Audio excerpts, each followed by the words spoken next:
Assalamualaikum Pak, perkenalkan saya Dr. Davina, dokter dan berjaga di klinik Pasundan pada hari ini. Sebelumnya ini dengan Bapak siapa Pak? Asep, Usianya berapa? 55 tahun, Alamatnya di mana Pak? di Jonggol. Baik Pak, untuk pekerjaan sehari-harinya apa Pak? Petani. Baik Pak, keluhannya gimana? Ada apa? Nyeri dada dok. Nyeri dada. Nyeri dadanya ini sudah berapa lama Pak? Sudah 3 hari yang lalu dok. Untuk lokasi nyeri dadanya ini di sebelah dada mana Pak? Kiri dok. Kira-kira durasi pada saat nyeri dadanya berapa lama Pak? Setengah jaman dok. Setengah jam. Terus untuk rasa nyeri dadanya ini, nyeri dada seperti ditusuk-tusuk atau nyeri dada yang seperti tertindih? Tertindih dok. Untuk apakah ada faktor yang memperberat atau memperingan nyeri dada Bapak? Misalkan pada saat istirahat Bapak merasa ringan nyeri dadanya Pak? Ya, istirahat masih tetap kerasa dok. Baik, kira-kira Bapak nyeri dadanya ini hanya nyeri dada di kanan kiri atau menjalar sampai ke tangan, punggung? Menjalar ke tangan dok. Oke, selanjutnya untuk nyeri dadanya ini apakah Bapak pertama kali atau memang sebelumnya sudah pernah merasakan nyeri dada seperti ini? Sebelumnya pernah. Untuk ketika kalau misalkan saya kasih angka 1 sampai 10 dari nyeri dada, dari tidak nyeri sampai sangat nyeri, kira-kira Bapak mengeluarkan angka berapa untuk rasa nyeri di dada Bapak? 8,5. 8,5. Baik Pak, apakah tadi kan Bapak keluarnya nyeri dada? Selain nyeri dada, apakah Bapak merasa ada rasa sesak? Enggak dok. Atau mungkin Bapak merasa ada rasa panas di dada Bapak mungkin? Enggak dok. Apakah sebelumnya Bapak sebelum datang ke sini pada saat nyeri dada Bapak ada riwayat trauma Pak? Enggak dok.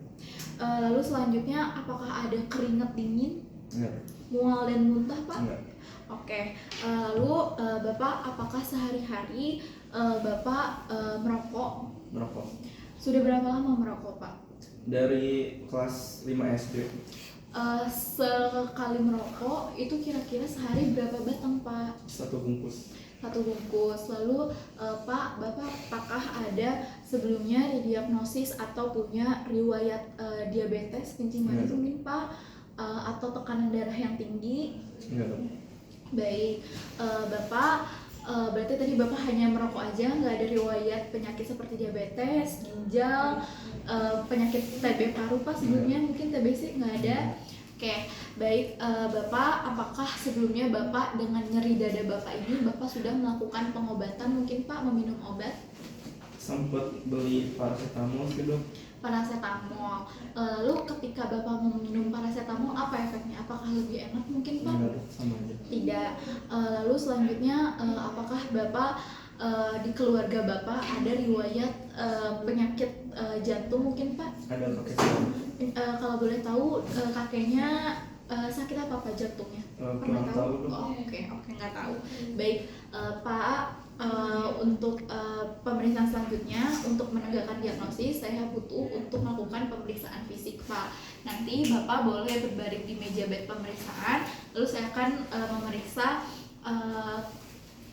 beberapa pemeriksaan. Mungkin nanti akan ada rasa tidak nyaman, namun saya akan mencoba untuk meminimalisir ketidaknyamanan tersebut. Apakah Bapak bersedia? Bersedia dok. Baik, Bapak boleh menuju ke bed pemeriksaan. Sebelumnya saya akan melakukan cuci tangan 7 langkah sesuai dengan WHO.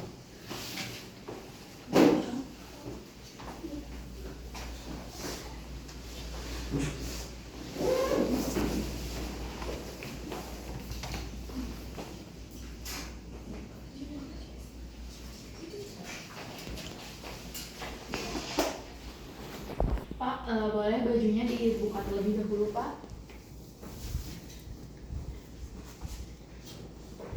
Oke.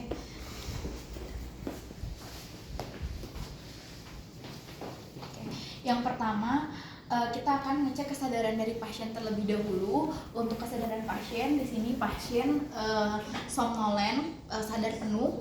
Lalu tadi pasien terlihat sakit berat, nyeri dada. Lalu selanjutnya kita akan melakukan pemeriksaan JVP. Untuk pemeriksaan Untuk teknik pemeriksaan JPV, pasien dalam keadaan berbaring, terus posisinya 30 derajat. Lalu selanjutnya kita identifikasi vena jugularisnya. Bapak boleh ngadep ke kiri dulu terlebih dahulu. Lalu selanjutnya kita akan identifikasi dulu vena jugularis interna atau eksternanya dan titik pulsasi tertinggi di vena jugularis kanan atau kiri. Kita taruh dulu di sini, lalu kita tempati penggaris di menisku, terus penggaris pendek dari sudut sternal.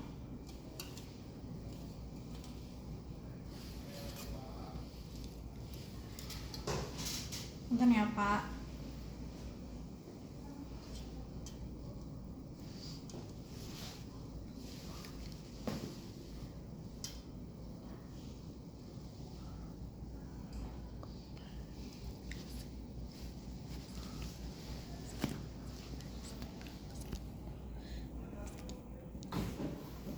Lalu selanjutnya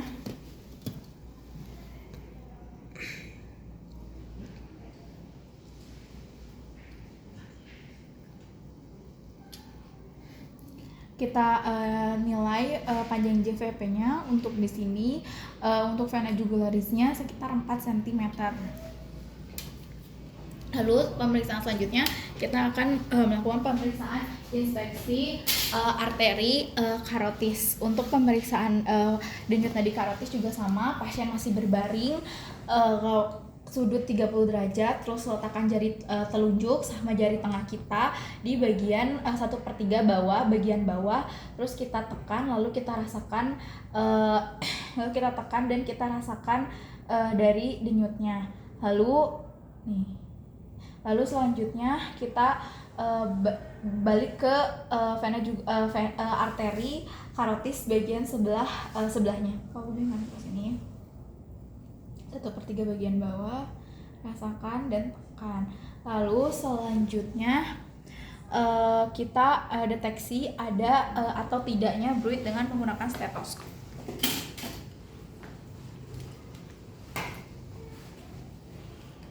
Menggunakan membran dari stetoskop. Pak boleh ngadep ke sana lagi.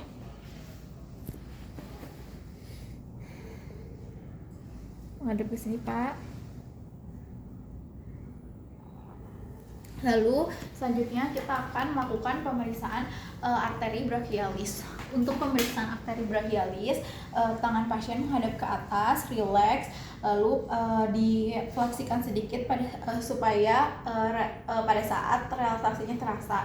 Lalu selanjutnya kita siapkan 2 jari telunjuk sama 2 jari tengah, lalu kita simpan dan kita rasakan dari denyut arteri brachialisnya, merasakan denyut nadi dari medial tendon bicep.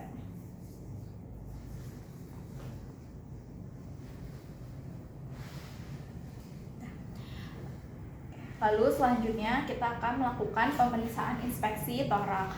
Untuk pemeriksaan inspeksi toraks, pertama kita siapkan ruangan yang terang, terus kita tentukan lokasi PMI-nya. Normalnya ada di klavikula tengah dan intercostal space 5.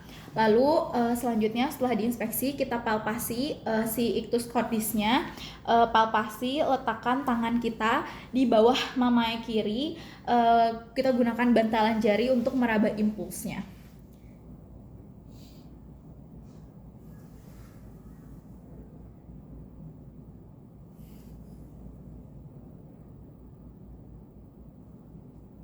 Lokasinya nih biasanya ada di ICS 5 mid clavicula.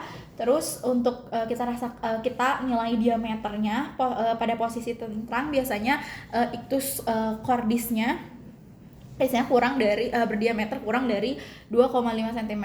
Terus biasanya amplitudonya kecil, biasa kecil dan terasa cepat, durasinya juga normal. Ictus cordisnya berlangsung 2/3 pada saat sistol. Pada saat sistol kita bisa megang nadinya pada saat berdenyut, berarti sistol. Untuk ventrikel kanan kita palpasi pada tepi kiri tulang sternum. Lalu selanjutnya kita tentukan batas perkusi dari jantung. Kita mulai dari bagian kanan terlebih dahulu. Untuk bagian kanan kita tentukan batas paru hepar. Setelah itu kita naikkan 1 setelah iga, terus perkusi dari medial atau kiri.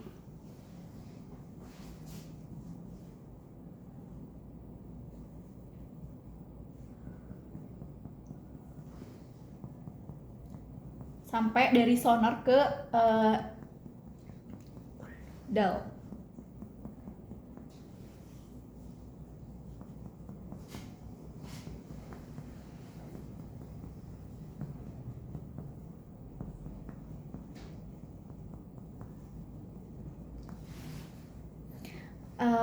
Lalu selanjutnya perkusi sepanjang linea parasternal kiri dan temukan perubahan dari sonor ke redup.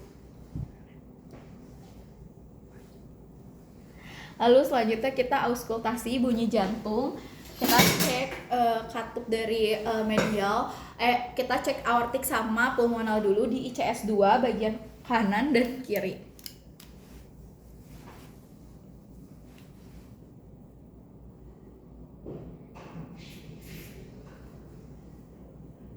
Lalu untuk mitral dan tricuspid di antara ICS 4 sampai 5.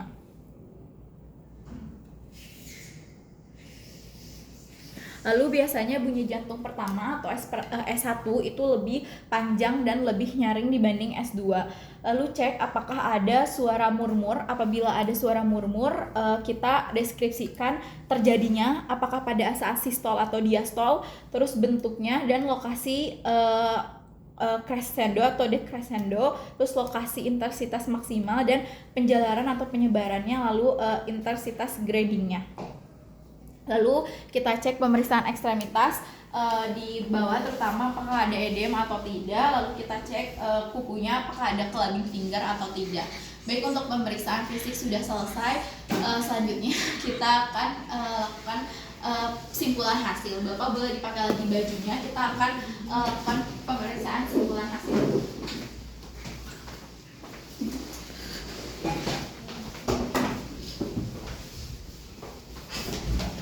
Baik Pak, dari anamnesis dan pemeriksaan fisik mungkin untuk belum bisa menegakkan diagnosis, cuma dari keluhan Bapak sudah ada beberapa diagnosis yang bisa mungkin dari diagnosis yang bisa disebutkan. Mungkin nanti untuk diagnosis lebih lanjutnya kita bisa lakukan pemeriksaan penunjang ya Pak, seperti EKG dan pemeriksaan biomarker lainnya. Apakah sebelumnya Bapak ada yang ingin ditanyakan? Jadi untuk diagnosis sementaranya apa ya Dok? Untuk diagnosis sementaranya ada STEMI, dan UAP. Segitu Pak, mungkin apa ada lagi yang ditanyakan? Terima kasih Pak.